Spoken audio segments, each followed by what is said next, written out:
You don't wait to feel better in order to act. You act, and the feeling follows. You are not too sensitive, too anxious, too in your healing to build. The women you watch and admire and quietly envy did not build their lives because they finally felt healed. They built first, and the healing arrived as the byproduct. You're not healing, you're hiding. And the most dangerous part is that the two look completely identical from the outside.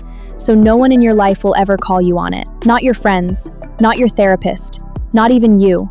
This is not a video that tells you to romanticize your morning, sit with your feelings, and trust the timing of your life. This is the conversation the self-help world avoids.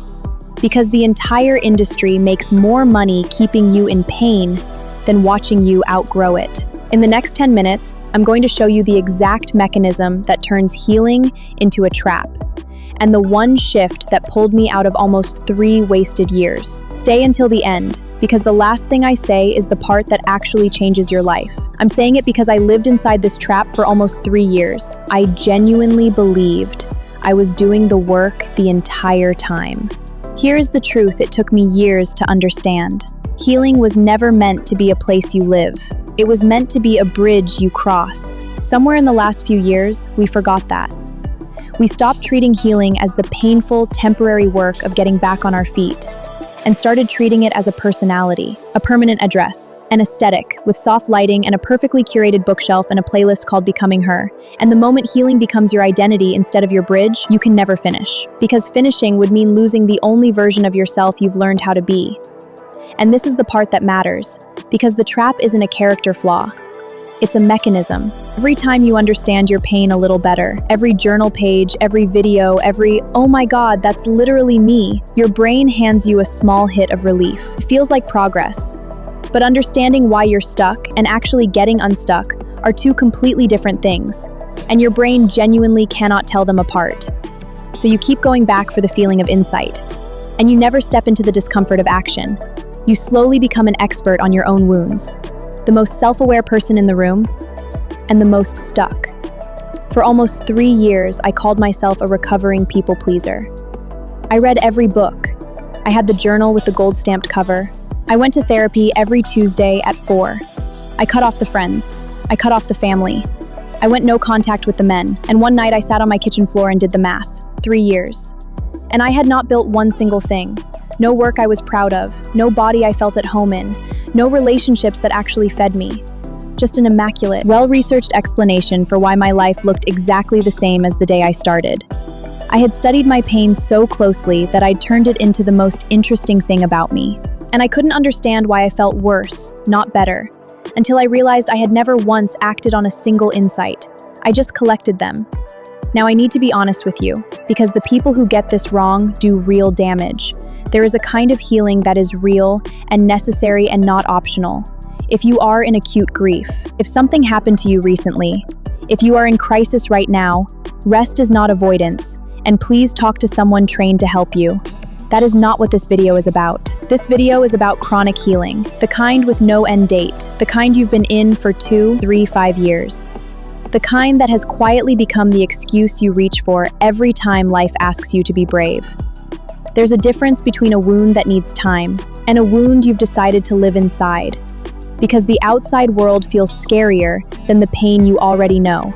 There's an entire branch of evidence-based therapy built on exactly this. It's called behavioral activation, and it's one of the most well-supported treatments for depression we have. Its core principle is the complete opposite of what you've been sold. You don't wait to feel better in order to act. You act, and the feeling follows. Motion isn't the reward you get after healing. Motion is the medicine. So if healing is the bridge, building is the other side. And building is deeply unglamorous. Building is sending the email after you cried in the bathroom. It's showing up to the gym in the week you decided you deserved rest. It's finishing the offer, the application, the hard conversation, while every cell in your body is begging you to lie down and feel your feelings instead. Building is choosing the version of you that doesn't exist yet over the one that's comfortable right now. And every time you do it, you hand your nervous system a piece of evidence it cannot argue with. I am someone who follows through. Do that enough times, and confidence stops being something you're waiting for. It becomes something you remember. There's one moment that decides everything, and you're going to live it tonight, or tomorrow, or this week. It's late. The The lights are off. Something triggered you. Your chest is tight, and the old story is playing. She shouldn't have, he shouldn't have, my mother should have, the world should have. And you arrive at the fork you've stood at 1,000 times. Down one path, the journal, the candle, 2 hours decoding exactly why you feel the way you feel. It's familiar, it's soothing, and it changes nothing. Down the other, you sit up, you put your feet on the cold floor, and you do one small thing your future self will thank you for. One email, one paragraph, one rep, one sentence of the thing you've avoided for 8 months. You don't have to feel ready, you just have to move. Healing women analyze, building women act, and let the understanding catch up on the way. Hear this clearly, because I needed someone to say it to me. You are not too broken to build. You are not too sensitive, too anxious, too in your healing to build. The women you watch and admire and quietly envy did not build their lives because they finally felt healed. They built first, and the healing arrived as the byproduct. The proof is the medicine. The follow-through is the medicine. The quiet, unglamorous, daily evidence that you are a woman who keeps her word to herself. That is the only thing that has ever rewired a single human being. And to be clear, I am not telling you to quit therapy. I'm telling you to make it earn its place. Good therapy hands you a tool and then expects you to go use it out in your real life. If you've been in the same conversation for 3 years and the outside of your life hasn't moved an inch, that isn't healing. That's a very expensive hiding place. The work was never meant to stay in the room. So here is your permission slip, and I mean every word of it. You are allowed to be unhealed and ambitious in the same breath. You are allowed to be triggered and still send the email. You are allowed to be terrified and still walk into the room you were built for. You do not need closure. You do not need their apology. You do not need to feel ready, or regulated, or in alignment. You need a calendar, a goal that scares you a little, and a stack of evidence, built one kept promise at a time, that the woman you keep saying you want to become is the woman you are quietly, stubbornly becoming right now.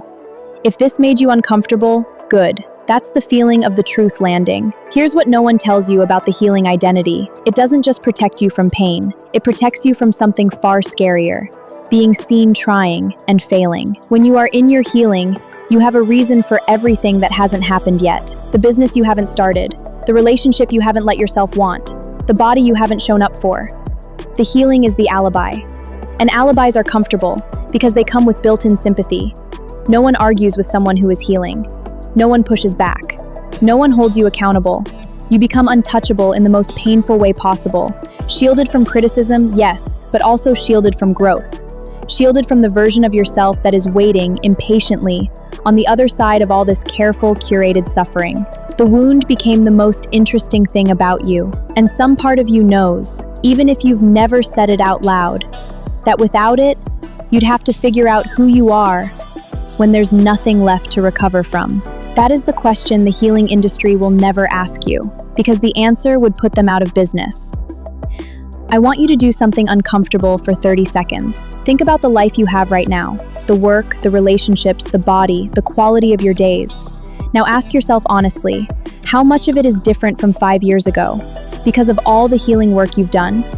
Because here is the cost no one calculates. Every year you spend preparing to live is a year you don't live. Every month you spend understanding the past is a month you're not building the future.